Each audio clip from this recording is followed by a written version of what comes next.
Hey there, I'm Scuffsy. I consistently place GM1 on every single role, including top 500 on DPS each season. But it wasn't always like this. I used to be the dreaded hard-stuck diamond for years that you hear about back in Overwatch 1, and that was until I started to implement these 3 steps in order to achieve the rank of Grandmaster 1 across every single role. The first step being a beginner's mindset. Now, a beginner's mindset has many benefits, ranging from preventing tilt all the way to heavily increasing the rate at which you improve.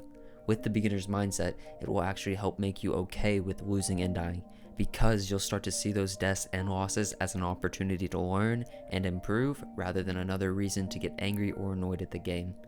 So not only is this going to reduce your stress, but it is also going to increase your performance whilst allowing you to improve at a much faster rate.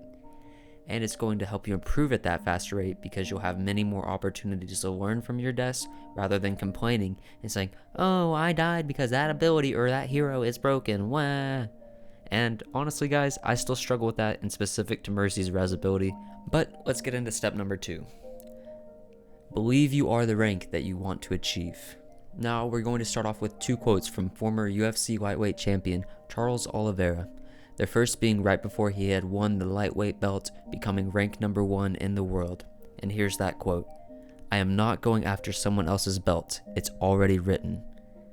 Charles believes that that belt is already his, and that belief gives him an extraordinary amount of confidence to be able to compete at that level that he needs in order to win the belt. And the second one being him in an interview describing how he felt going into that fight. I left the plane as a champion, got in the car as a champion, arrived to the fight as a champion. That again showing that he had already believed that he was going to win the belt before he had even won it. Now, I have found that if we can believe we are at the rank we want to be, then it will improve our confidence so we can play better, just like Charles Oliveira does. So, let's discard our notion that we are the rank that Overwatch tells us, and let's start to believe that we are the rank that we want to be, whether it be Plat, Diamond, GM, top 500, or even rank 1. You have to believe that you are that rank before you can start to achieve it.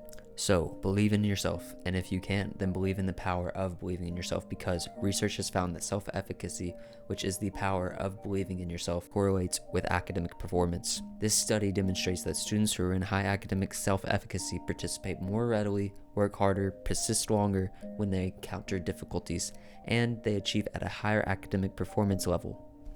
Now, step number 3, VOD review. Now, I know most of you don't like it, you find it boring, but you have to do it. VOD reviewing is the number 1 thing that's going to help you climb. And you may be thinking, why is that? Well, to me, that's because it's much harder to realize what you were doing wrong whenever you're in the middle of a game with junk nades flying at you, Ana nades going to the backline, Ryan pinning into your backline, Tracer blinking around you, and so on. Whereas, compared to being outside of the game, you can just chill and spectate yourself without having to worry about what's going on in the game. Now, you may be asking, how do I review my own games? Well, here's a few things you can look out for during your VOD review. The first being, and the easiest, is you can look for your deaths.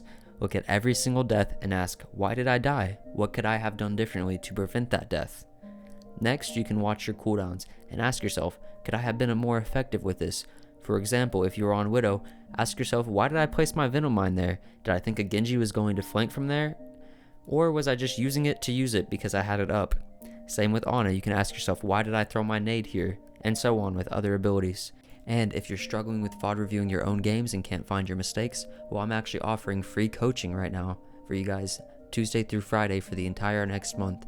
So all you have to do is sign up in the link below. All I ask is that you allow me to record or stream the games, and leave a review if you think I did a good job at helping you improve.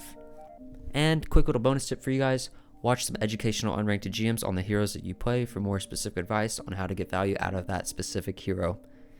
And lastly, if you struggle with aiming, watch this 3-minute guide to instantly double your accuracy.